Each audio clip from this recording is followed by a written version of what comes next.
Beauty parlour वाली चिड़िया। एक सुंदर से जंगल में टूनी चिड़िया रहती थी। टूनी चिड़िया अपनी बेटी सुंदरी के साथ रहती थी। सुंदरी को ब्यूटी पार्लर अच्छे से आता था। सुंदरी अपने घर पर कुछ चिड़ियों का मेकअप कर देती थी, जिससे उसे कुछ पैसे मिल जाते थे।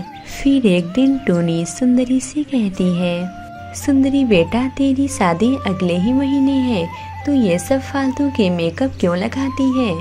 माँ, मैंने आपसे कितनी बार बोला है कि मुझे दूसरों का मेकअप करना बहुत अच्छा लगता है।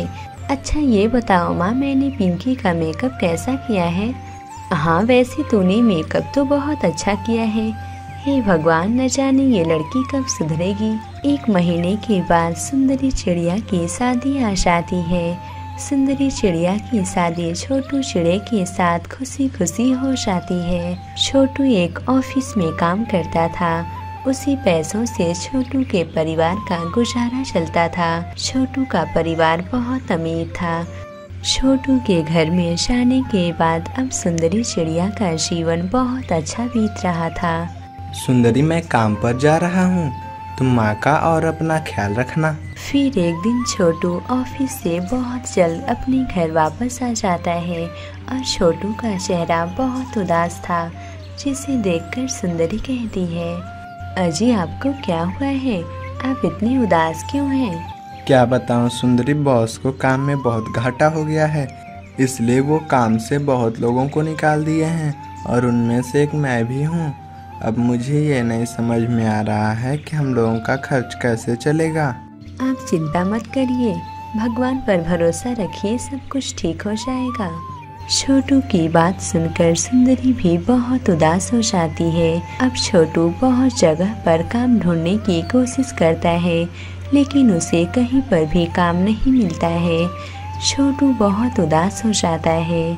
ऐसे ही कुछ महीने बीत जाते हैं। अब छोटू के घर का सारा राशन खत्म हो जाता है। छोटू और सुंदरी को समझ नहीं आ रहा था कि अब वो लोग क्या करें। हे भगवान, घर का सारा राशन खत्म हो गया है, आज मैं खाने में क्या बनाऊं? सुंदरी, मैं भी बहुत जगहों पर काम ढूंढा, लेकिन कोई काम नहीं दे रहा है। अब मैं भी क्या करूं? छोटू और सुंदरी के घर की हालात अब बहुत बिगड़ चुकी थी। उन लोगों के घर पर खाने के लिए अनाज का एक दाना भी नहीं था। फिर एक दिन जब सुंदरी बहुत उदास होकर सोच रही थी, तभी उसके दिमाग में ब्यूटी पार्लर का उपाय आता है।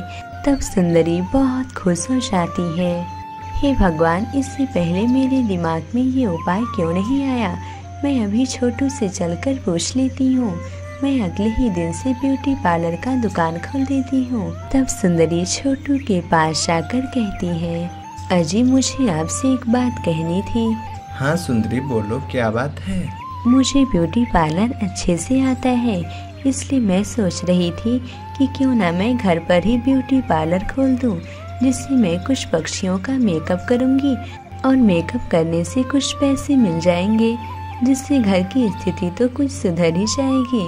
छोटू के पास और कोई चारा ना होने की वजह से वो सुंदरी को हाँ बोल देता है। फिर अगले ही दिन से सुंदरी अपने घर पर ब्यूटी पार्लर खोल देती है।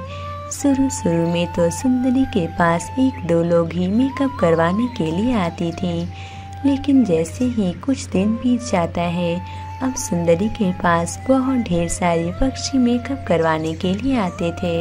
अब जंगल के पक्षियों को जब भी मेकअप करवाना होता था, तब वो लोग सुंदरी के पास आकर ही मेकअप करवाते थे। अब जब भी जंगल में किसी की शादी होती, तब वो लोग सुंदरी को ही मेकअप करवाने के लिए बुलाती थी, जिससे अब सुंदरी पूरे जंगल में प्रसिद्ध हो गई थी। सुंदरी के पास अब दूर दूर के पक्षी मेकअप करवाने के लिए आते थे। सुंदरी भी नहीं सोची थी कि आज उसका ब्यूटी पार्लर इतना चल पड़ेगा। ब्यूटी पार्लर की वजह से अब फिर से सुंदरी का परिवार पहले की तरह हंसी खुशी अपना जीवन बिताने लगता है। प्यारे दोस्तों, अगर आपको ये कहानी अच्छी लगी हो तो इसे लाइक करें और मेरे चैनल को सब्सक्राइब करें। मुझे कमेंट करके ज़रूर बताएं कि आपको ये कहानी कैसी लगी।